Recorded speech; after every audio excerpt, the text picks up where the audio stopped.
Well, it's been a big week for One Nation Leader Pauline Hanson, from wearing a burqa in the Senate, which led to her being suspended for a week.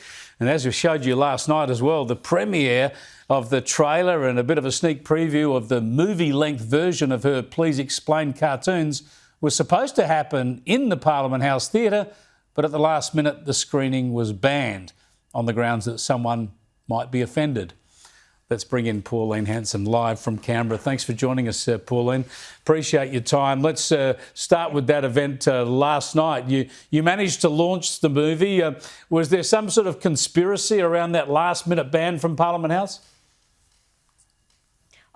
Look, Chris, the contracts were in place, right? So there was no argument about it whatsoever and showing the movie. It was only the last minute, only a couple of hours before. I think it was around about 1 o'clock yesterday afternoon, got informed, sorry, you can't have the showing here. It may offend people. Anyway, asking what part of the agreement, does it show that you're offending people? They couldn't come back with it at all.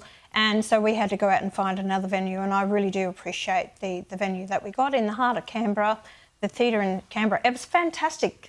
I'd actually encourage people to go to that theatre.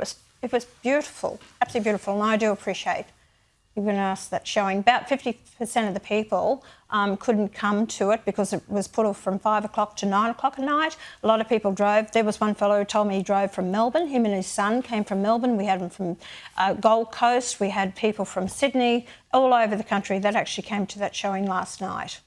I just want to drill down into this a bit, though, because if there's one place where there should be freedom of expression in the country, more so than anywhere else, surely it would be the federal parliament. I mean, who would have made that decision to cancel your screening at the Parliament House Theatre? Correct. Who would have? This is what's happening in this place, Chris. Okay? There's no diversity of what you want, opinions or what you want to put across.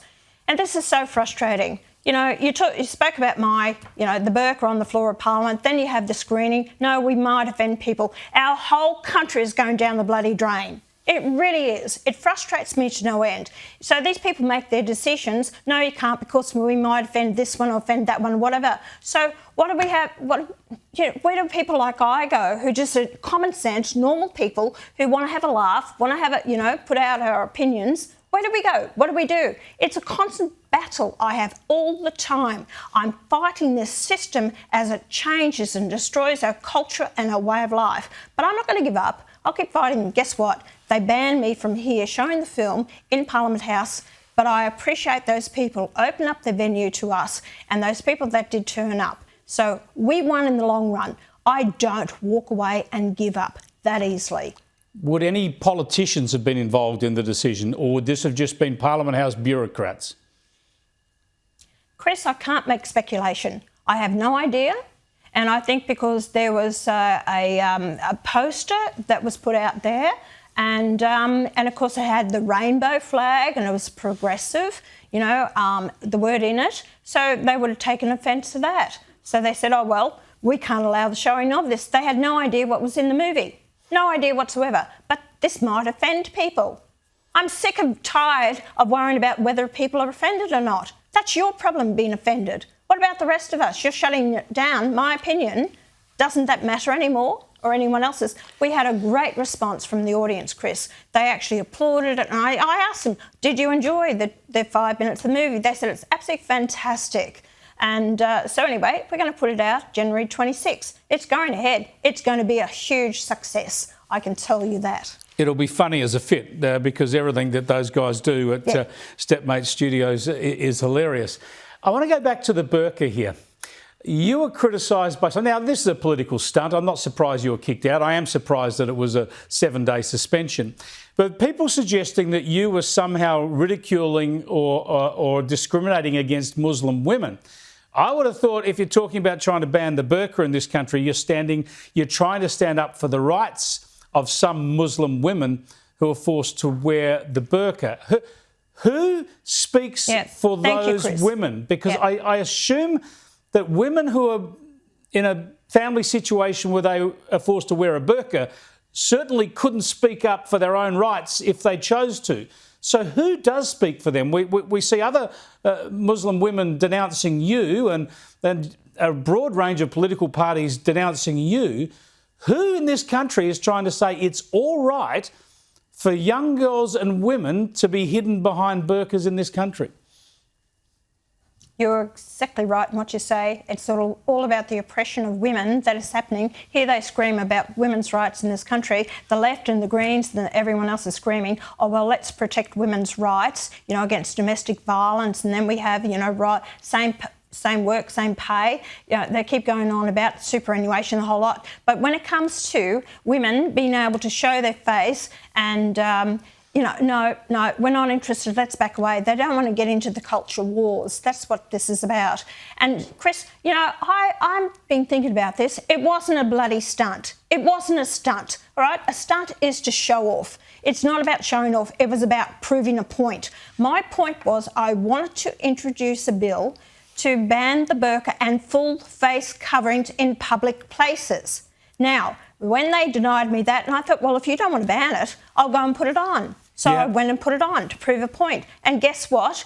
They didn't want to ban it. They didn't want me to wear it in Parliament. Where's the hypocrisy of the whole lot? You can't have it both ways. It was a ridiculous paradox. So it wasn't a stunt. So don't say it was a stunt, that I pulled this stunt. I wanted to prove a point, and I proved my point.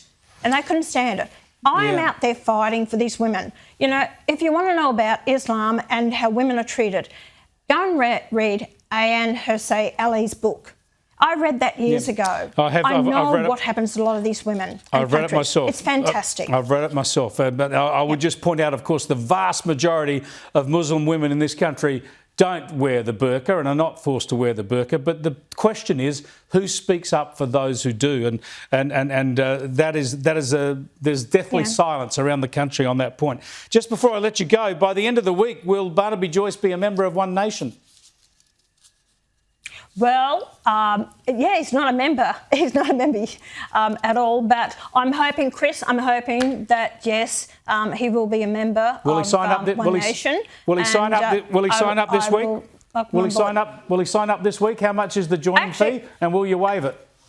Chris, it won't be waived, I can tell you that. What's good for goose is good for the gander. So whoever's part of this party as a member will pay their fees, membership fees. So anyway, and that will include Barnaby Joyce. And he will sign up this week. And I've got to say, at this moment, Chris, I'm doing this interview with you, and I've got my Member of Parliament, Sean Bell, doing his maiden speech on the floor of Parliament. I can see him on the screen in the distance, and I'm sorry I'm not in the chamber with him, but that was my choice, to be suspended from what I did, wearing the burqa, and it's actually, they have not allowed me even to sit in the gallery to watch his maiden speech. So I'm doing this with you. I'm actually quite emotional over this, and I'm just watching him in the distance to give his maiden speech. He's like another son to me. Just to confirm, though, Barnaby Joyce will sign up this week. He will sign up this week. Chris, it's no exclusive. Let's see what happens. The last day is tomorrow. All right. Thanks for joining us, Pauline. I appreciate it. Pauline Hanson there is watching her own member deliver a maiden speech. She can't even sit in the gallery and watch.